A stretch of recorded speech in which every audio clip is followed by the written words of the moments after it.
Welcome to the Real Lost Boss podcast. Hello and welcome to episode 61 of the Real Lost Boss podcast. Your relationship with food could make or break your diet. Let's be honest, not many of us have got a good relationship with food. Not many of us have ever had a good relationship with food. Lack of education and fad diets has, been the main reason. But recently, from social media posts that I put on, it's at another level. I have seen such a shift in the last 2-3 years where people's relationships with food is just deteriorating. It is worse now than it has ever been. And one of the big successes I've had on my journey is creating a healthy relationship with food. And that has certainly been a big part to me adhering to my diet for such a long period of time. We've always had this kind of black and white attitude when it comes to food. This food is healthy, this food is unhealthy. And when we relate that to weight loss, food that is healthy makes us thin, and food that is unhealthy makes us fat. And it simply doesn't work like that. But that black and white attitude, in all honesty, is something that I feel is quite fixable. It's not too out there. But like I say, recently I've noticed that people are really pushing the boundaries, is that the right turn of phrase? With their thought process is what I'm trying to get at with food. It's not black and white anymore. They're literally making several different colours, if I'm going to be honest with you. And it is crazy. It's actually upsetting. For someone that's suffered with obesity, that has suffered, like I say, with an unhealthy relationship with food, that has now kind of conquered it, to see people's relationships just get worse and worse and worse. Yeah, it's heartbreaking. And so many people are living nowadays with such an irrational fear of what to put in their bodies. And when it comes to weight loss, it's a disaster waiting to happen, if I'm being honest with you. Why I did this podcast, like I say, over the last 2-3 years, I've been posting quite a lot on social media the last 12 months. I've been posting a lot on social media the last 4 or 5 years. Let me rephrase that. I've been posting a lot on Instagram and Facebook the last 12 months. I've kind of found a little niche where I'm really enjoying the content that I'm posting, and it is very food-based. And the reason for that is weight loss is 70-75% what we stick in our traps. And there's lots of influencers out there talking about fat loss and weight loss, and they're in a gym and they're doing lat pull downs and bent over rows and chest presses, and they keep talking about exercise and this, that and the other. Exercise is 5%. The importance is food. Controlling appetite, controlling what goes in our bodies, so we can stick to a calorie deficit. That's the only way we lose body fat. So I was like, right, let's angle my content on Instagram and Facebook, because I've never really done much Instagram and Facebook. I've done a lot on TikTok, short form videos. And really, unless you're doing loads of recipes, you can't really post a lot of food things, or I didn't feel you could on TikTok. So Instagram, Facebook, very picture based. Post pictures, meal ideas, recipes, calorie controlled, high protein, high fiber recipes that help to control appetite, different sort of convenience meals, because everyone needs that every now and then. And some of the hatred I get from it, and I know it's not personal to me, I don't take it personal to me, but some of the comments, that's poison, that's this, that's the other. And what really triggered me to create this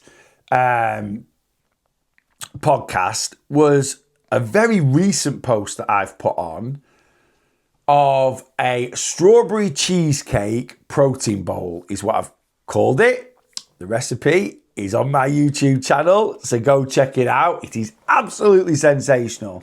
And it is basically frozen strawberries, 0% fat Greek yogurt, light soft cheese, stevia, whey protein powder, and a couple of Biscoff biscuits. That's it, right? And this woman commented yesterday, the ingredients will kill you before you've even finished the bowl. What? What? Is that really your rational, logical thought process when you are looking at those? Because that was the post. I just put the ingredients out there and then put in the description how to make it. And, I'm literally sat there going, I've had 3 of these in the last 7 days. And in the words of Elton John, I'm still standing. So I don't think that's quite right. But, just to have that thought process, that fear. She's basically saying, combining strawberries, 0% fat Greek yogurt, stevia, whey protein powder, what else did I say? And topping with a couple of crumbled up Biscoff biscuits is going to kill you instantly. It's not cyanide, Sharon. It's a strawberry cheesecake protein bowl. But this is where people's relationships have got to with food. What is, with context, a calorie-controlled, nutritionally dense bowl of food that tastes amazing, that is superb for a weight loss journey because it will conquer hunger pangs and sweet cravings in one hit. Good protein, good fibre, low in saturated fat, high in natural sugars, yes. Low in processed sugars, yes.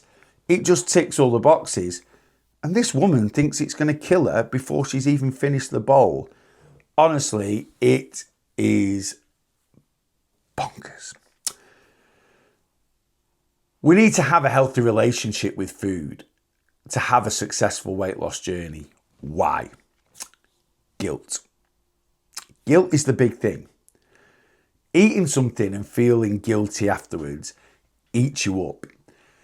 If you're constantly feeling guilty for whatever reason, it could be feeling guilty because you think a dish is going to kill you. It could be feeling guilty because you think something's going to make you fat. There's lots of different reasons for feeling guilty, but guilt is one of the worst negative emotions, especially on a weight loss journey, because it'll eat you up inside. Why does someone like, I'm calling her Sharon, I can't remember what her name was. Why does someone like Sharon have this irrational fear of food and probably eats so many things with a massive level of guilt? It's down to social media. That's where the shift has come. Social media is massively blown up. I touched on this in the last podcast over the last few years since COVID. It's been massive for a long time. But I think since COVID, where people had nothing else to do, they invested so much time into a variety of social media platforms. From that, certain creators absolutely blew up. And then that's just created now an influx of people that are trying to be full-time content creators. And you can be a full-time content creator. It's something I've contemplated with myself. Do I ditch the podcasts? I don't make any money off them. Well, a couple of quid if anyone watches them on YouTube. The coaching that I do, which is the main part of my business. But if I put the time and effort into coaching that I put into full-time social media content creation, I could probably earn the same money. I never will do that because I never want my eggs all in one basket, and I love the interaction of working with clients. So that's never going to happen. So any of my clients that might be watching or listening to this, don't worry, I'm going absolutely nowhere. But yeah, content creation's blown up and people have realized they can earn quite a lot of money through social media. People have also realized that controversy, controversial views, negativity gets way more attention and clicks and this, that, and the other than positivity, than truth. You know, someone going into a supermarket and picking up a product and making out it's the same as ant poison gets way more engagement than me walking into a supermarket and picking up a ready meal and saying, this is a decent option. It's high in protein, it's low in calories, blah, blah, blah, blah. It's ready in 5 minutes and it tastes good. People are like, yeah, it's all right. Someone stood there with a box of Cocoa Pops going, this is basically, it's shocking. And that does get more engagement. And people have latched onto this. And it gets more extreme. It's got more extreme in 2025 than it did in 24. It was more extreme in 24 than it did in 23. People are really like, you know, abusively making the audience feel like, you know, there's a very popular content creator and he's created a thing now where basically if you eat this, you are an effing idiot, right? If you do this, you are an effing idiot. And people have given this guy a God complex. So they don't want, he doesn't have a clue who you are, but people sit there and go, I don't want this guy to think I'm an effing idiot, so I will stop eating this. I will stop doing this. I will stop. And all he's doing is creating controversy for clicks and views because that earns money. So much so, he's now in a position where he can shut his gym down, right? He's closed his gym. He's closed his main source of income for the last 14 years because now he makes so much money off social media. He doesn't need it anymore. The issue with this is this person is making a lot of money at the expense of people's mental health, basically, because he doesn't use any context. He doesn't use any logic or reasonings. And so many people will still eat the products that he berates, but with even more guilt. You know, when you were previously eating a bowl of Cocoa Pops and you were sat there going, no, this is probably going to make me fat. That's an unhealthy relationship with food.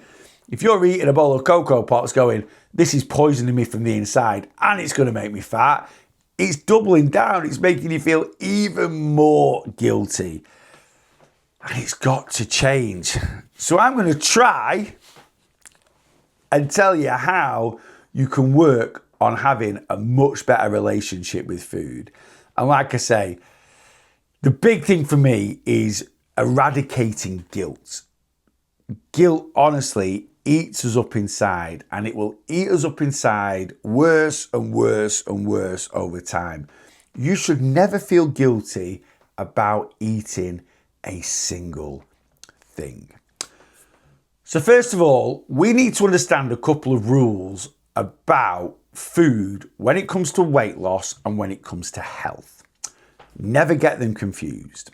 Weight loss is down to calories in, calories out. That's it. That's what the science tells us. That's the truth. It is not down to what your calories are made of. So any influencer out there that is saying, if you want to lose weight, don't eat this because it spikes insulin. Don't eat this because it contains sugar. Don't eat this because of this. Don't eat this because of that. And their focus is fat loss, weight loss. They're lying to you. They are telling you a pack of lies. You can eat nothing but bags of Tate and Lyle. To anyone that doesn't know, that is a sugar company that actually sells bags of sugar. It's one of my things that I come back with on social media when someone goes, oh, those yogurts are full of sugar. And I post a packet of Tate and Lyle and go, this is the only thing that's full of sugar in a supermarket, right? Technically, we could count honey, but honey has some decent nutrition in it. So we're not going to go there. But yeah, if you eat nothing but sugar, pure sugar, processed sugar, caster sugar, within a calorie deficit, you will lose body fat, right? That's a guarantee, yeah? So your weight is determined by calories in, calories out, not what your calories are made up of. Don't let anyone tell you any different. Your health is determined by what your calories are made up of. So you could eat less nutrient dense food, higher calorie foods in their single state, in an overall calorie deficit and you'll lose body fat.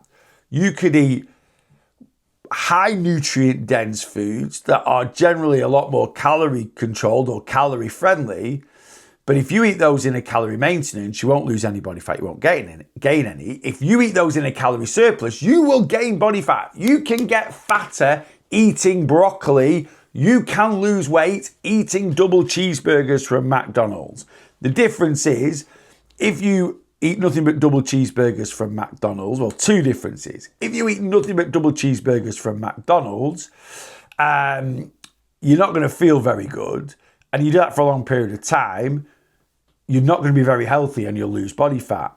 If you eat nothing but broccoli in a calorie surplus, you will get fat. And to be honest with you, you're still not going to feel very healthy because you're still going to be nutrient deficient because you're only eating one source of food.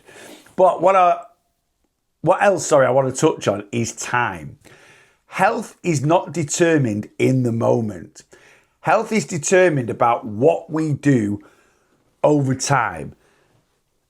Eating one piece of lettuce or one carrot does not make you healthy, just like eating one Mars bar does not make you unhealthy. Your health is determined by what you do over weeks, months, and years, not single food choices. And this is why I always say you can enjoy any food you want to in an overall healthy diet. And this is where a lot of people, and they do this on purpose, they don't want to use context and logic because they don't want people to go, oh, so I can eat that. I can just need to eat it in a bit more moderation, And that's the honest truth. Moderation and balance is key. It really, really is. When I started my weight loss journey, I did it differently than I'd ever lost weight before. I'm getting proper tongue-tied at the moment. We'll get there in the end, though. I did it totally different than I've ever lost weight before. Previously, I've always gone to extremes with my eating. I'm not eating takeaways, I'm not eating this, I'm not eating that. So when I started my weight loss journey, I said, nah, that ain't happening. So I created what I call treat nights. Wednesday night, Friday night, Sunday night. Wednesday night, I had a lightly battered fish and a large mushy peas from the chippy. And I had a bag of crisps and a chocolate bar later on. Friday night, I had 4 pints and a bag of pork scratchings in the pub. And then Sunday night, I had a Chinese takeaway, which was a main course and an egg fried rice. That was it. That was my compromise. I always had a chippy tea on a Wednesday night, and it would consist of large fish, large peas, large chips, sausage, barm cake, gravy. My compromise now is just fish and peas. I always went to the pub on a Friday and I would get absolutely smashed. My compromise now is going out just 8 till 10, 1 pint every half an hour, 1 bag of pork scratchings, go home. Always had a Chinese on a Sunday, or more often than not on a Sunday, and I would order enough for a family of 4 for me, just a main course and egg fried rice. At the time, I still thought those foods that I was eating made me fat. But in my mindset, using a bit of logic, if I eat a lot more foods that make me thin over foods that make me fat, the overall balance is going to be in the favour of weight loss. I thought that for years, because I did it for years and I consistently lost weight. I didn't weigh myself for the first 10 months of my weight loss journey, maybe not quite 10, maybe 9 months. And I remember when I weighed myself for the first time and I've lost 100 pounds. And I sat there, I've lost 100 pounds. I've literally had 30 odd Chineses, 30 odd chippy teas, 60 bags of crisps, because I had crisps and chocolate Wednesday night, Sunday night, Chinese Sunday, chippy, and then thingy. I've had a few pints of beer. And in between that, I've also enjoyed a couple of holidays and a couple of friends' birthdays and my own birthday and stuff like that. And, if I'd not had that balance, I might have lost 140 pounds instead of 100 pounds. But the fact I took that balance added to the adherence of my diet. And that was the first time I started having a healthier relationship with food. My thought process was, right, I can still eat foods that make me fat as long as I eat a lot less of them and eat more foods that make me thin. And that was it. And that kind of continued, honestly, until I started doing my personal training qualifications. And when I started doing personal training and I started doing my anatomy and physiology exam, they briefly touched on nutrition and I took an interest in it. So then I did a further qualification in nutrition and just done a lot of my own research. And that opened up, honestly, it blew my mind when I really started to look at the data, started looking at how things actually were, started understanding calories properly. Although I'd always looked at calories from the start of my journey, I didn't even know what a calorie deficit was until 2017, 2018. That's when I learned about energy balance, calories in, calories out. I knew, obviously, eating lower amounts of calories caused weight loss, but I didn't really know why. I didn't know how many calories I burned. I picked my calorie number out of the dark, really. Well, I say out of the dark, it was a good guesstimate. Again, I use logic. I'm a very logical thinker. Sometimes that's a bonus, sometimes it's negative. But in terms of weight loss, it really did help me. And, my mind was blown when I was like, right. Chinese doesn't make me fat. It's just more of a calorie dense meal. Lettuce doesn't make me thin. It just is less of a... And I kind of knew that already, but it was kind of, right. It's not about controlling hormones. But because honestly, I'd been sucking into all sorts, even on my own weight loss journey, the first 4 years. I tried fat burning pills. I tried different diets.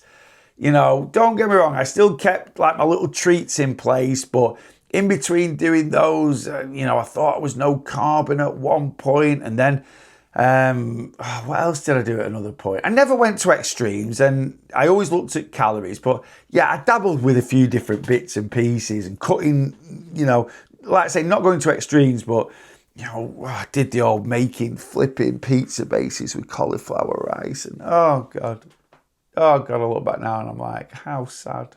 Anyway, but I wasn't to know any better and I was influenced by other people that I thought did know better. Anyway, that was my first thing. And then obviously through my own education and doing lots of research, I started to really understand how weight loss works.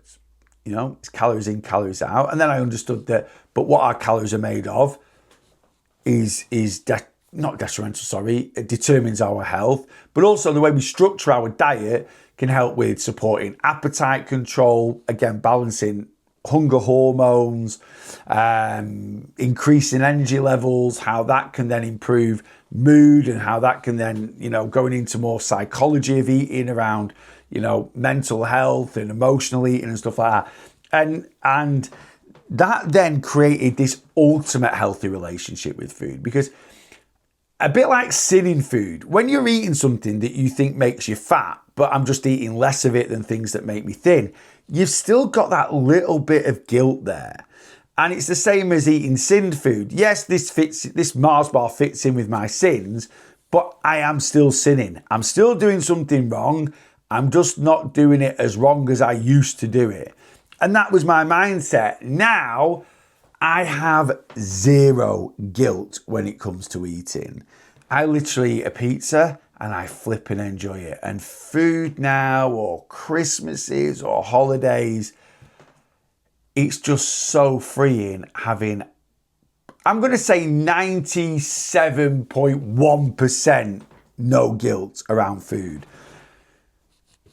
That devil sometimes still rears its ugly head every now and then, but I can knock it into submission very, very quickly. So let's break a few things down. So I've talked briefly about calories in, calories out. I've talked about health. I've talked about health is determined by length. It's not determined by short-term things. And I just want to address some of the stuff that is really chucked at us nowadays on social media. Because if you're watching a lot of weight loss stuff on social media, you're going to get these idiots flagging up. And you need to block them, really. But, let's get into this thing about processed and ultra-processed food. There's nothing wrong with eating processed food. There's nothing wrong with eating ultra-processed food, okay? Nothing's going to kill you instantly like that woman thinks. I'm going to be honest with you. I think Rustler's Burgers would probably be the closest, but even they won't finish you off after one bite, right? But there is this, again, I get this, read ultra-processed people, eat this, eat that, right? Everything we eat's been through a process.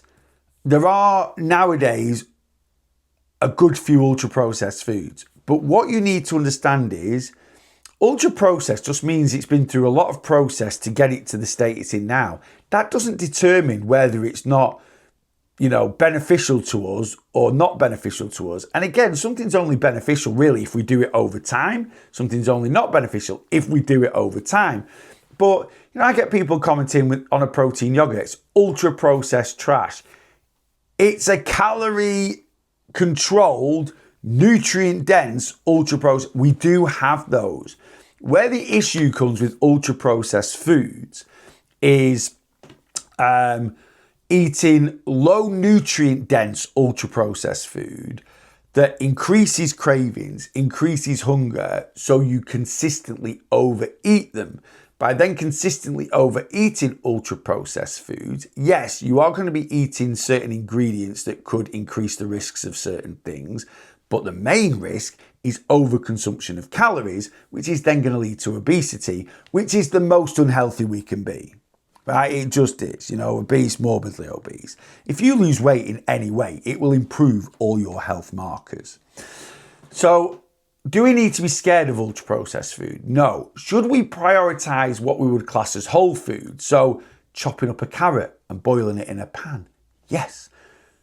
Chopping up a potato and making our own roast potatoes in an air fryer with a little bit of olive oil and salt? That's it. Yes. We should be trying to do that more often than not. But you can build some ultra-processed foods into an overall healthy diet. I'll repeat, there's no such thing as unhealthy foods, just overall unhealthy diets. And if you introduce some ultra-processed foods that are actually nutrient-dense, got some good protein in them, got some good fibre in them, and that allows you to stay on track and control your calories to bring your weight down, again, that will improve all health markers. So don't panic too much. Look, if you're just smashing in smiley faces and alphabet spaghetti and, the cheapest sausages in the world every day, yeah, look, over time, that's going to take a toll. It's going to take a toll on your mental health. It's going to take a toll on your physical health. But if you want a meal like that once a week in an overall healthy diet, it will cause you no issues whatsoever. Next thing I want to touch on is why people double down on ultra-processed foods. They go on about additives, preservatives, lots of ingredients. Look, the majority of my listeners are from the UK, and the quality of food in the UK is very, very good. Again, none of these people that are saying, oh, you shouldn't eat this, it's got this preservative in it. You shouldn't eat this, it's got stabilizers in it. It's got artificial sweeteners in it. They don't use any context. Everything we eat has been rigorously tested, and in the quantities that we should be eating them will cause you zero health issues whatsoever. Everyone had a panic a few years ago about aspartame, artificial sweetener common in sugar-free soft drinks. Causes cancer, it's carcinogenic and all this, that and the other.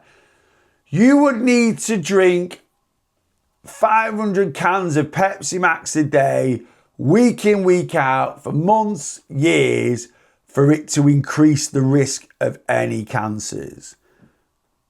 What are the chances of you doing that? Slim to absolutely none. It's just none, isn't it?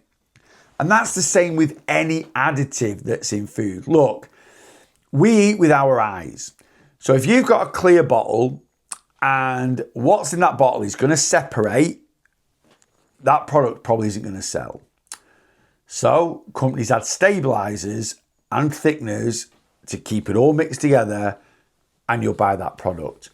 Those stabilizers and mixers are generally things like guar gum, which is just a leaf extract. Again, will not cause you any issues in the amounts you consume them, because the devil is in the dose. Every single thing we consume on this planet is toxic to the human body at a certain level, including water. The difference is certain things are easy to overconsume and certain things are hard. It is hard to consume enough water over the time you'd have to do it to make it toxic to the human body. Likewise, it is a lot easier to consume too much saturated fat over a period of time that would become toxic to the human body. A lot of additives and preservatives in foods are trace elements. And like I say, in the amounts we will or should be consuming them, it will not cause you any issues. Big trend at the moment, bread should only have 3 ingredients, 4 ingredients. No, it shouldn't. I'm quite happy for bread to have 10, 12 ingredients. It's fortified, which means it has, again, I had a guy that literally said, well, what about these 2 things? It's vitamin B. It's the scientific term for vitamin B, right? And I'm like, and then another lad said, yeah, don't eat this ultra processed food. I mean, look at the first or 4th ingredient, ascorbic acid. Is that what you really want? That's vitamin C. It's the scientific term for you're telling people not to eat vitamins. It's absolutely crazy. So a lot of the things on the ingredients in bread, I'll tell you why I am more than happy for my bread to have 12 ingredients. It's got the base ingredients to make bread. It's fortified, so it's got extra vitamins, minerals and stuff in it. It's got stabilizers and preservatives in it, right? Which makes it last longer. That's why when I go and buy a loaf from Aldi, it's 75p and not £5. Could you imagine the food poverty in the UK if preservatives were taken out of food, where stuff only lasts for a day? Everything would triple, quadruple in price. People in this day and age are struggling to choose between heating and eating, let alone making a loaf of bread go from 75p to £4 because instead of it being able to be on a shelf for 3 days, it can only be on a shelf for 1. Honestly, no context, no logic. Please don't panic about foods having more than 1 ingredient. Please don't panic about certain additives and preservatives. The quality of food in the UK as a whole is pretty damn decent. Concentrate on prioritizing whole foods where you can, lean proteins, fibrous carbohydrates, work on getting your 5 a day in, keep your hydration up, watch what we might call unhealthier fats like saturated and trans fats. Make sure you are consuming your healthier fats, which is your monounsaturated, your polyunsaturated, your olive oils, your rapeseed oils. Yeah, and then people again, rapeseed oil, that's inflammatory. It doesn't do any of that stuff. Follow the science, not bro science, as we say. You've got to create a healthy relationship with food. You've got to stop panicking about what you're eating. Concentrate on your calories and concentrate on your overall healthy diet. Try to eat as nutrient dense as you can. Make sure you have some absolute garbage foods in your diet as well, because if you cut out foods that we genuinely love, and let's be brutally honest, you do not get the same buzz off lettuce as you do off a McDonald's, right? And you can enjoy lettuce and you can enjoy McDonald's. You can enjoy lettuce on a McDonald's burger, depending on what you buy. But, it is all about balance. What I tend to do is I try and stick to around about an 80-20 split. It's a very common split in the fitness industry. And it's a really good split to live life by. Take your money, for instance. 80% goes on the essentials: mortgage, gas, electric, council tax, and hopefully 20% is disposable income to spend on what you want. Yeah? Calories are no different. Spend 80% of your calories on foods that are going to support your weight loss journey and support your health for the long term. Spend 20% on whatever you want. And how you should look at that is take your weekly calories, right? Let me tell you the formula. Times it by 0.8, right? So let's say your weekly calories are 20,000, because that's just easy maths. 16,000 as nutrient dense as possible. 4,000, eat whatever you want. If you stick to that sort of rule of thumb, your overall diet is going to be pretty decent. If you want some numbers, I hate talking about numbers because people get very wrapped up in them. But things that we want to be hitting on a regular basis is a high protein, high fiber diet. And we want to be getting our 5 a day in, and that's going to give you lots of vitamins, lots of minerals, all the things that the body needs. Protein, really, for most people, this isn't from a bodybuilding point of view. The RDA is 60 grams a day. I would recommend somewhere towards 100. Don't over obsess on it, but that's just a rough target. Fiber's 30 grams a day. Right, get your 5 fruit and veg in a day. One portion is about 100 grams. So you want at least 500 to 1,000 grams of fruit and veggies going in a day. Right, that is decent, yeah? And then in terms of things that are easy to overconsume, sugar is 90 grams a day. Right, total sugars. That's the split between your natural sugars and your free sugars. Look at those. Saturated fats around 30 grams a day, and salt's about 6 grams a day. Those are sort of some little numbers for you to have a look at. Look at your calorie counting apps, let those things wherever you are. If you're consuming a bit too much saturated fat over long periods of time, maybe look at reducing it. And then the biggest thing that you should be doing for your overall health, right, is getting blood works done and having a look. I don't eat the healthiest diet in the world, but I eat an overall healthy diet. It's not the healthiest. It could always be healthier. Do I enjoy the odd ready meal? Yes. Do I enjoy some crisps and chocolate? Yes. Do I enjoy the odd beer here and there? Yes. Do I eat a lot of fruit? Yes. Do I eat a lot of veggies? Yes. Do I eat a lot of lean protein? Absolutely. Do I eat a lot of low-fat dairy? Loads. A kilo of yogurt a week, 0% fat Greek yogurt a week. I've recently had my blood done through my GP. I normally pay for them privately, but now I'm at a certain age, they will do them for me yearly. Cholesterol, bang on. Good cholesterol, bang on. Bad cholesterol, bang on. All good. HbA1c, my glucose levels, great. My blood pressure, great. Right? And these are the things that determine our health. I know I've gone off on a bit of a tangent there, but that's just something to look at for your overall diet. But in terms of food, it isn't black and white. It isn't cut and short. Nothing makes you fat, nothing makes you thin. It's about overall calorie consumption. Nothing makes you healthy, nothing makes you unhealthy. It's about overall diet. Remember that. Remember that. And work on that 80-20 balance. Look at your weekly calories, times it by 0.8. That's what lean proteins, fibrous carbs, fruits, veggies, lower fat dairy, good fats. That's what we want to be aiming at, right? And then 2, 3, 4, whatever, times it by 0.2. Your Mackies, your KFC, your Burger King, your Chinese, right? And again, that's not set in stone. It's just everything should be a rough guide. Create a healthy relationship with food. Ignore all this nonsense. This is poison. This is going to kill you. This is going to give you cancer. Just concentrate on having an overall healthy diet and an overall healthy lifestyle. And you can enjoy all the foods that all these prats slag off in supermarkets. Honestly, you can on a regular basis. It is about moderation and balance.